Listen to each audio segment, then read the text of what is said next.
Welcome to our second Nacopa interview. Today we have Matt Harpell. Matt, would you mind telling our audience of how your interesting journey began at Nacopa? Back in May of 2024, I had just met my partner, Amy Joy, and we just finished coming off co-directing a show called The Brighton Boise, which was just wonderful. She was also in a production of Cabaret at Nacopa. An opening for the role, Ernst Ludwig, opened up a week before Tech, and they were looking for someone to fill that role. She brought the idea to me that I could maybe step in, and I was a little nervous because I had only done straight plays. I'd only acted in straight plays at that point. They would have been my first musical, so I was a little nervous. But she was like, trust me, the Nacopa community, they're great. You know, they'll get you up to speed. It'll be a really good time.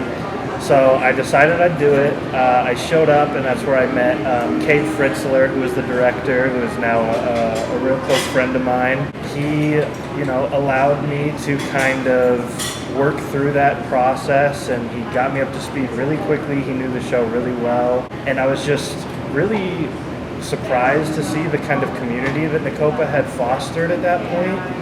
Everyone was incredibly supportive of me.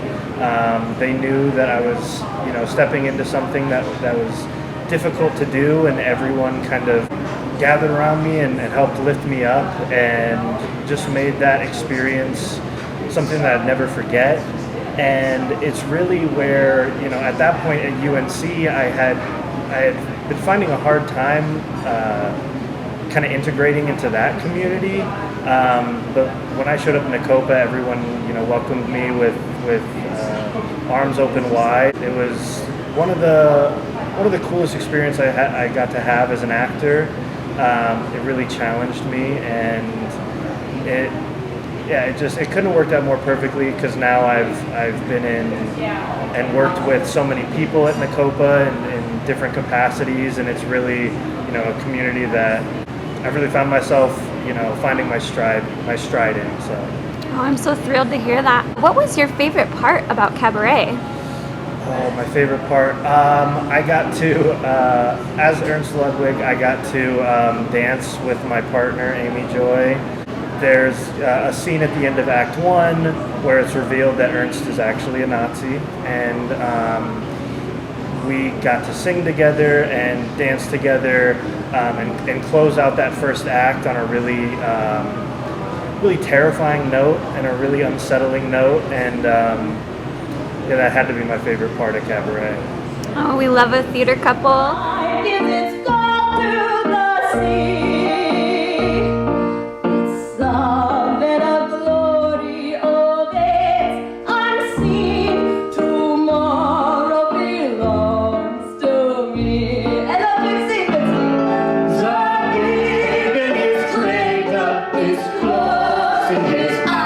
Apart from other stages you've performed on, what's the Nacopa stage feel like? It's interesting. It's a very unique space. It's kind of a proscenium with no arch, so there's not a lot that you can do to kind of hide things. Once you're out there, you're out there. It's a very intimate space, and I think that's a challenge for every director and every actor is, the second you cross through those doors or you come out from behind those curtains, you're in that world. You have to be believable, and you have to, your preparation has to be good. It's just a very, very unique space, and it's one of those spaces that, you're not going to find everywhere, and it's going to definitely give any show that is at Nacopa, a unique and interesting feel. Awesome. How was your first experience as assistant director for Into the Woods last summer?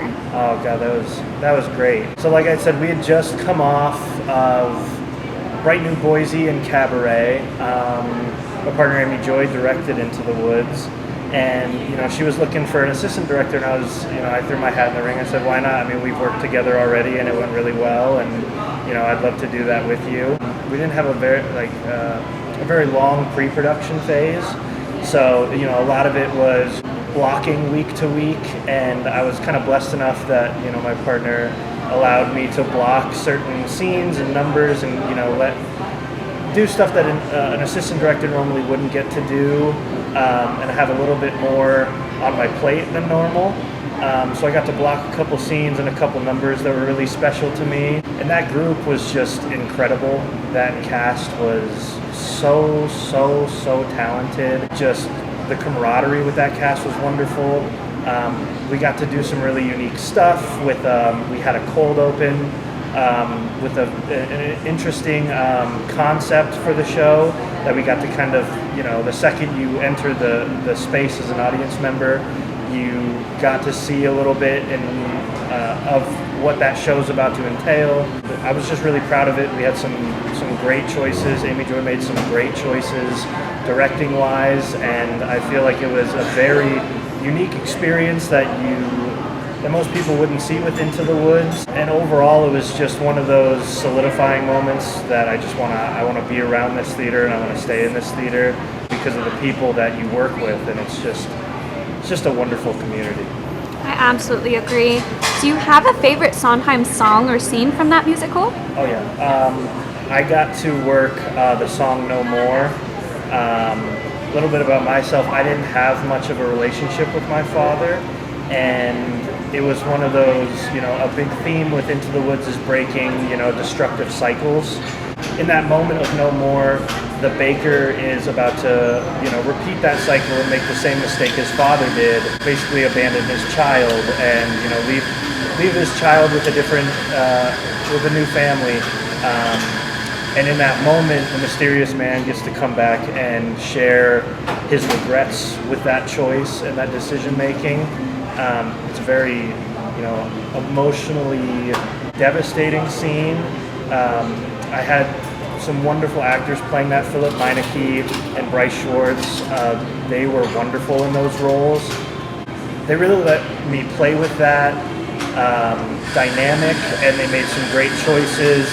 And it was a very collaborative effort to bring together, a really impactful moment for those characters. I couldn't be more proud of those guys and what we did with that scene. Yes, I do believe it was a moving piece. Just more questions, different kinds.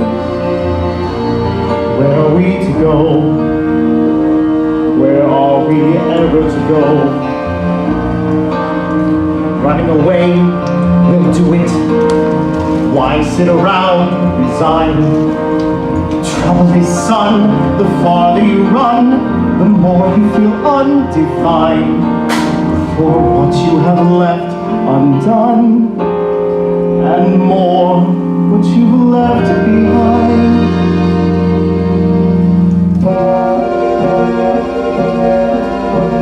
We disappoint, we leave a mess, we die but we don't. We disappoint, turn I guess, forget though we won't.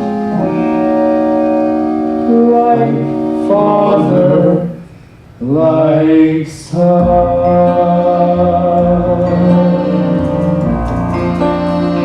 Tell me a little bit about your second time ADing for Young Frankenstein.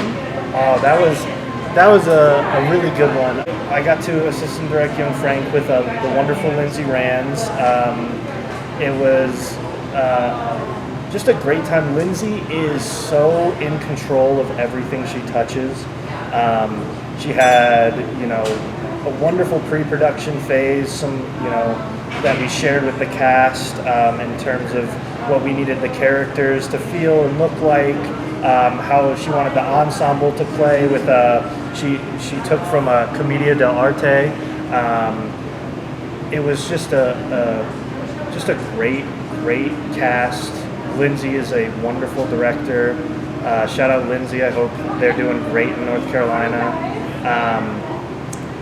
And it was just really cool to kind of take more of an administrative role as the assistant director, and kind of watch, and learn from Lindsay a bit about how to really sell your vision and really put your vision on stage in an incredibly calculated and coordinated effort. And the cast was just wonderful. We had some new faces that time around who have stuck around, like Grant Coble, and it's just been wonderful to work with all those people. And Young Frankenstein is such a fun show too, that you don't get bogged down in the specifics, and it's really more of the spectacle, and I think Lindsay did a great job conveying that. Yes, shout out to Lindsay, we love you.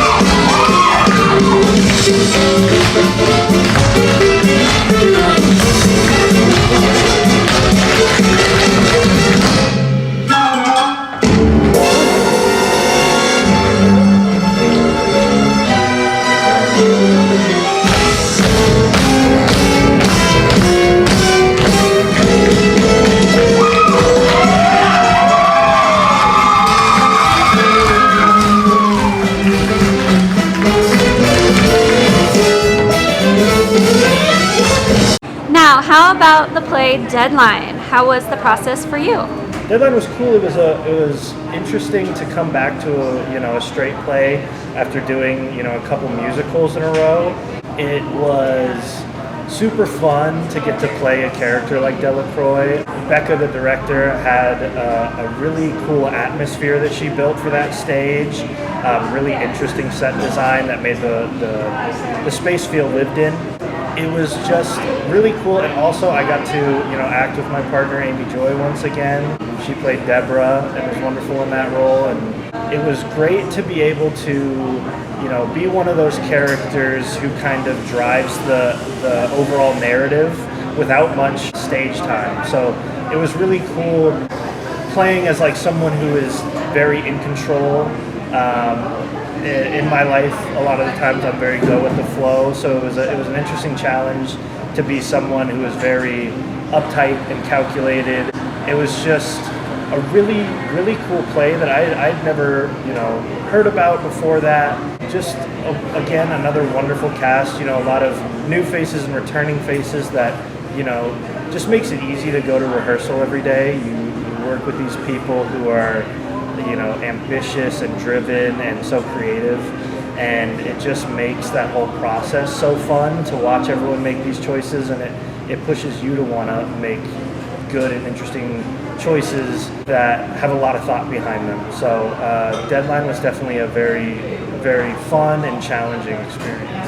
Oh, and what a funny play it was. It was so good.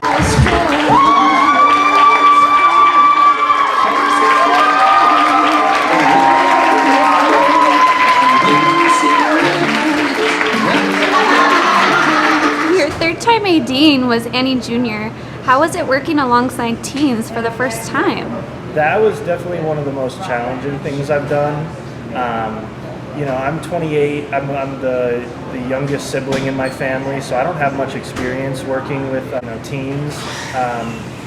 Philip Meineke was the director of that, and he's a really close friend of mine, and he did a wonderful job. He brought that cast together and kept them focused.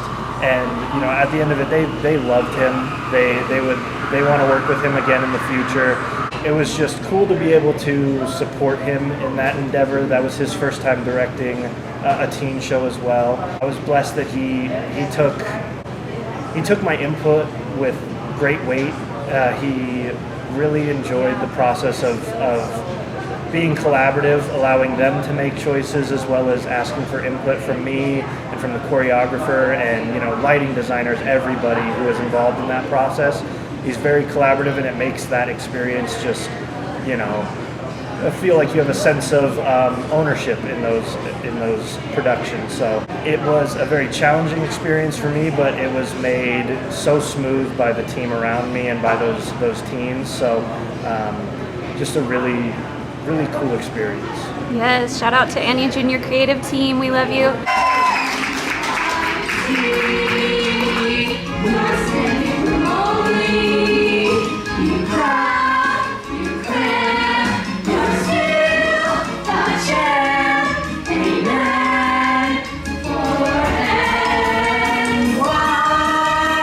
Keep it quiet down there! Lightning Thief was your last performance.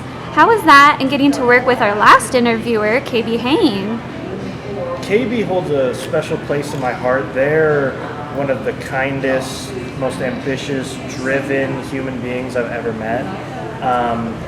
They helped work on Into the Woods. Our turnover for the set, we had a lot we needed to get done and built, and we spent hours in that theater putting everything together, and they were there right with us, and they didn't have to be, they played Jack's mom, but they were there helping us build props, put the set together, and that show visually doesn't happen without KB. So KB is wonderful. They had a wonderful vision for Lightning Thief. They made that whole process so fun. Really gave a lot of ownership to that cast, allowing us to make choices. There was no set, you have to do this. Really gave ownership to the whole cast. That whole cast was incredible. It's crazy, show to show, to watch everyone grow and just get better as artists.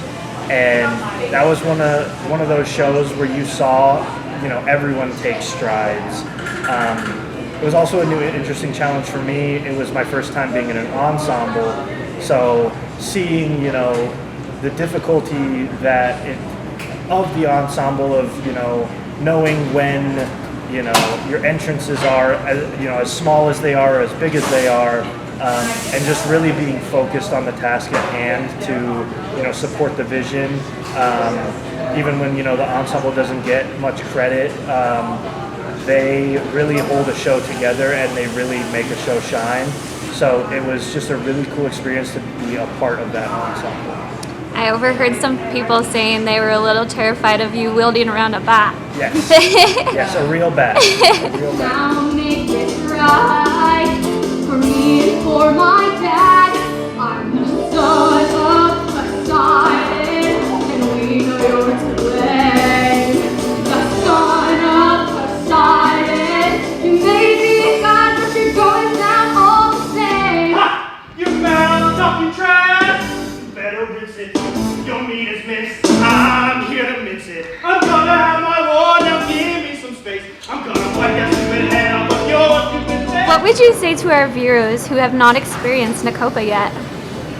I would say you're going to see some really interesting art at Nakopa, some really challenging art, and some wonderful performers. If you're interested in trying to be a part of that community, I could not recommend a community more than the Nakopa community. They are so inclusive and so supportive. We're lucky to have a board of directors who really give creativity over to the director, which, without all the administrative issues bogging down, choices that you want to make, they're really hands off in that facet. So it's just, I don't think you'll find a space like Nakopa where the community is wonderful, the creative team has full control of those choices. It's just one of those places that I don't think you find anywhere else. I agree. Well, Matt, we thank you for all your service and your hard work. You've served our community theater well with your creative mind. So thank you on behalf of Northern Colorado Performing Arts. Do you have any last words for us? Yes, thank you, Ariel, for everything that you do for us. Social media, having the directors' voices get heard, so thank you. Last thing I'll say is audition for the fall show. The fall show is going to be a good time. It's not announced yet, but it is going to be a wonderful experience, an interesting experience. Just go see theater. Theater is one of those art forms that you can't experience those type of feelings anywhere else. I feel a lot of the times theater has to compete with film, and it's still one of those experiences that no other art form or medium can allow you to be a part of. So see community theater. If you have an itch to create, join community theater. Join Nakopa, because it is just it's just a super special place that you just won't find anywhere else in Northern Colorado, that you won't find anywhere else in the United States. See theater and come see Nakopa. And auditions in August. Thank you, Matt. Thank you.